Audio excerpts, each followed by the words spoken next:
दोबारा से हर social media channel पर जो प्रॉपर्टी के मामला को डील करते हैं, एक ही बात बार बार की जा रही है, प्रॉपर्टी पर टैक्सेस खत्म हो गए हैं, एफईडी खत्म हो गया, 3% खत्म हो गया, 6% खत्म हो गया। अभी तक हमारे लोगों को ये बात नहीं पता कि प्रॉपर्टी पे कौन कौन से टैक्सेस मौजूद हैं और कौन सा टैक्स खत्म हुआ है, कौन सा टैक्स जो है वो कम हुआ है और आया हुआ भी है या नहीं हुआ। तो ये सारी बातें मैं आज आपको इस वीडियो में बताऊंगा। इस वीडियो के दो हिस्से हैं। नंबर 1 पे वो प्रॉपर्टीज़ हैं जो कि फ़ाइल की फॉर्म में जो है लोग सोसाइटी से डायरेक्ट ख़रीदते हैं। इसके अलावा दूसरे नंबर पे जो प्रॉपर्टीज़ हैं वो वाली हैं जो कि रीसेल में या सेकंड हैंड के तौर पे जो है वो सेल आउट होती हैं, यानी एक बंदे ने ख़रीदी है, अब वो आगे उस प्रॉपर्टी को बेच रहा है। दोनों किस्म की जो प्रॉपर्टीज़ हैं उसके ऊपर टैक्सेस का क्या फ़र्क है और इनमें से कौन कौन सा टैक्स है वो ख़त्म हुआ है या ख़त्म होने जा रहा है, ये सारी तफसीलात मैं आपको बताऊँगा। अपनी वीडियो शुरू करने से पहले मैं आपसे रिक्वेस्ट करूँगा, मेरे फेसबुक पेज को लाइक करें, यूट्यूब चैनल को सब्सक्राइब करें। दूसरा मेरी आपसे रिक्वेस्ट ये है कि मेरी वीडियो को पूरा ज़रूर देखा करें ताकि आपको डिटेल में समझ आ जाए कि मामला क्या है और किस तरीके से चल रहे हैं, ताकि आप सुनी सुनाई बात को लेके आगे ना चला करें। क्योंकि एक बात बहुत इंपॉर्टेंट है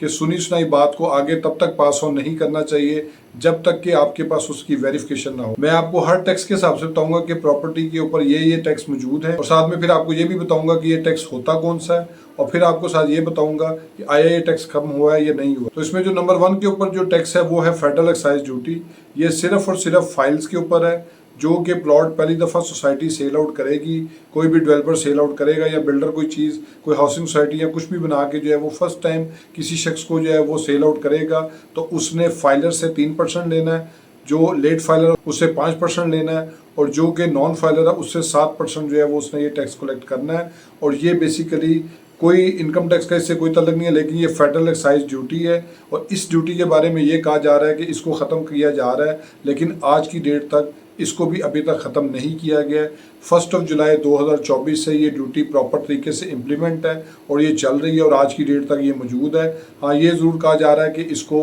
बजट 2025 में जो है वो ख़त्म कर दिया जाएगा। नंबर 2 के ऊपर जो टैक्स आता है वो आता है 236K का, जो कि हर वो शख्स जो प्रॉपर्टी को ख़रीद रहा होता है वो एक एडवांस टैक्स जो है वो 236K की फॉर्म में देता है। तो ये मैं आपको बता दूँ, ये फाइल्स के ऊपर और जो शख्स जो है वो प्रॉपर्टी को परचेज कर रहा है रजिस्ट्री के तौर पे, ये उसके ऊपर जो है वो सेम है। और वो किस तरीके से सेम है, यानी कि अगर कोई शख्स जो है वो नॉन फाइलर है तो उसने जो है वो 12% टैक्स देना है FPR रेट का या DC रेट का, जो भी उनमें से हाई है, उस सूरत में जहाँ पे उसको जो है वो प्रॉपर्टी की वैल्यू 5 करोड़ से कम है।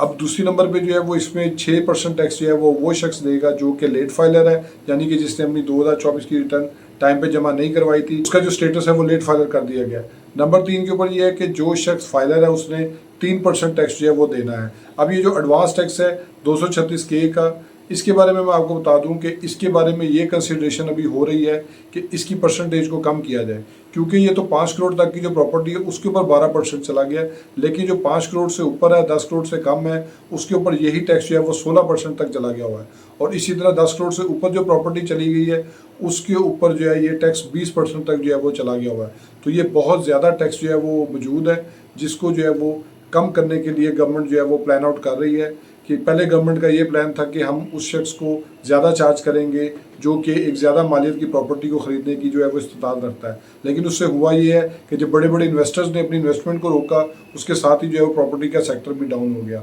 तो फाइल्स हो या कोई भी प्लॉट या इसके अलावा जो है फ्लैट अपार्टमेंट कुछ भी हो, उसके ऊपर ये टैक्स जो है वो मौजूद है। नंबर 3 के ऊपर जो है जो टैक्स आता है वो है 236C का टैक्स। ये वो टैक्स है जो कि हर शख्स जो कि अपनी प्रॉपर्टी को बेचेगा, जब भी बेचेगा उसने जो है वो ये टैक्स देना है। अभी जो है ये टैक्स जो है वो 3% जो है वो फाइलर के लिए है, 6% जो है वो लेट फाइलर के लिए है, यही टैक्स जो है वो नॉन फाइलर के लिए 10% है। FBR रेट का या DC रेट का जोन सा इनमें हाई होगा उसके ऊपर जो है ये टैक्स अप्लाई करेगा, लेकिन नॉर्मली हमारे यहाँ पे तमाम जगहों पे जो है वो FBR रेट ही ज़्यादा है और उसी वजह से ये रेट जो है वो उसके ऊपर जो है वो अप्लाई करता है जो कि FBR रेट है। अब ये टैक्स जो है और इसके साथ जो पहला टैक्स मैंने आपको बताया था 236K का, जो कि परचेजर देता है, या ये जो 236C का जो सेलर देता है। इस टैक्स का सबसे बड़ा फ़ायदा ये है कि जो शख्स फाइलर है वो इस टैक्स को एडजस्ट कर लेता है, यानी कि उसका ये टैक्स वेस्ट नहीं होता। इसके अगेंस्ट जो है वो अपनी टैक्स रिटर्न में अपनी आमदनी ज़्यादा शो करके उसके ऊपर जो है जो टैक्स बनेगा वो उसके हिसाब से इसको एडजस्ट कर लेगा। मिसाल के तौर पर एक शख्स ने प्रॉपर्टी खरीदी या बेची, उसके ऊपर उसने 1,00,000 रुपया 236K का या 236C का टैक्स पे किया। अब उसने की इनकम जो है वो उसको इतना ज़्यादा लेके कर सकता है कि अगर वो बिज़नेस कर रहा है या वो अपनी सेल्स को इंक्रीज़ कर ले या कुछ और उसको रेवेन्यू आ रहा है वो उसको इंक्रीज़ कर ले, ताकि जब ये उसका जो टैक्स लायबिलिटी है वो 1,00,000 रुपये तक अगर बन भी जाएगी तो वो ऑलरेडी चूँकि प्रॉपर्टी में टैक्स दे चुका हुआ है खरीदते वक्त या बेचते वक्त, तो उसको उसके साथ वो एडजस्ट कर लेगा।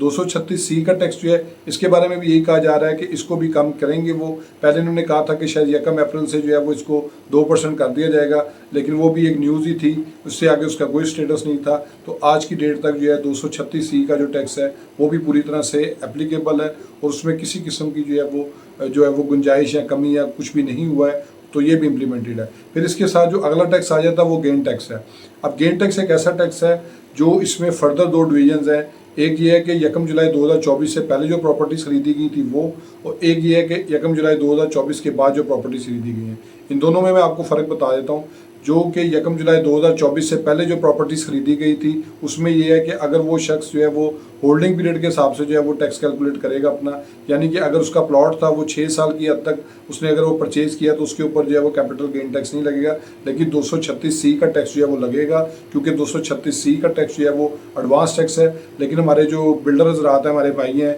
जो प्रॉपर्टी का काम करते हैं या डीलर्स हैं, वो 236C के टैक्स को बेसिकली गेन टैक्स कहते हैं। हालांकि एडवांस टैक्स होता है, ये गेन टैक्स नहीं होता। फिर इसके साथ अगर वो घर को सेल आउट करता है तो उसका 4 साल तक जो है वो होल्डिंग पीरियड था, यानी 4 साल तक के अंदर वो जब भी बेचेगा उसको अपने मुनाफे में से जो है जो भी वो कमाएगा, 10 लाख का प्लॉट लिया 15 लाख में सेल कर दिया, 10 लाख का घर लिया 15 लाख में घर सेल कर दिया, तो वो जो 5 लाख रुपये ऊपर आमदनी हो रही है उसको जो है वो प्रॉफिट कंसीडर किया जाता है इनकम टैक्स लॉस के अंडर, और वो जो है वो टैक्सेबल इनकम होती है, उसके ऊपर टैक्स लगता है, और ये इसी वजह से इसको गेन टैक्स भी कहा जाता है। फिर इसके साथ जो है वो फ्लैट अपार्टमेंट था, उसका जो होल्डिंग पीरियड था वो 2 साल तक था, तो 2 साल के अंदर जब भी उसकी सेल परचेज होगी उसके ऊपर जो है वो कैपिटल गेन टैक्स भी देना पड़ेगा। इस टैक्स को जो है वो अगर मैं कहूँ तो ये आज भी इम्प्लीमेंटेड है उन तमाम प्रॉपर्टीज़ के लिए जो कि पहले खरीदी गई थी, लेकिन जो उसका होल्डिंग पीरियड जैसे जैसे क्रॉस होता जाएगा, यानी आपने एक प्रॉपर्टी कितनी देर अपने पास रखी तो वो ऑटोमेटिकली उसमें से माइनस होता जाएगा। फिर इसके साथ जो है जो प्रॉपर्टी 1 जुलाई 2024 के बाद खरीदी गई हैं उसका जो है वो बड़ा सिंपल सा रूल है कि अगर वो प्रॉपर्टी 1 जुलाई 2024 के बाद खरीदी गई है तो वो जब भी सेल की जाएगी, वो 1 साल 10 साल 5 साल जब भी सेल की जाएगी, उसके ऊपर जो आपकी इनकम होगी उसके ऊपर आपका नॉर्मल बिजनेस स्लैब लगेगा, यानी कि उसके ऊपर एक इनकम टैक्स की कैलकुलेशन होगी। वो एक डिटेल टॉपिक है, उस पर मैं अभी आपको कुछ नहीं बता सकता क्योंकि हो सकता है वो आगे जाके परसेंटेज चेंज हो जाए। लेकिन एक बात तो तय है कि 1 जुलाई 2024 के बाद आपने जितने की भी प्रॉपर्टी ली है उसको आप जितने में सेल करेंगे तो जो आपका डिफरेंस होगा, मुनाफा जिसको हम कहते हैं, तो उसमें जो है वो आपको हर सूरत जो है टैक्स है वो देना पड़ेगा, क्योंकि वो प्रॉफिट के ऊपर आपका टैक्स होगा, क्योंकि वो आपकी आमदनी कंसीडर हो। होप सो आपको ये वीडियो पसंद आई होगी। मेरे फेसबुक पेज को लाइक करें, यूट्यूब चैनल को सब्सक्राइब करें, ताकि लीगल टॉपिक से रिलेटेड इसी तरह एडवाइस मैं आपसे शेयर करता हूँ। Thank you for watching.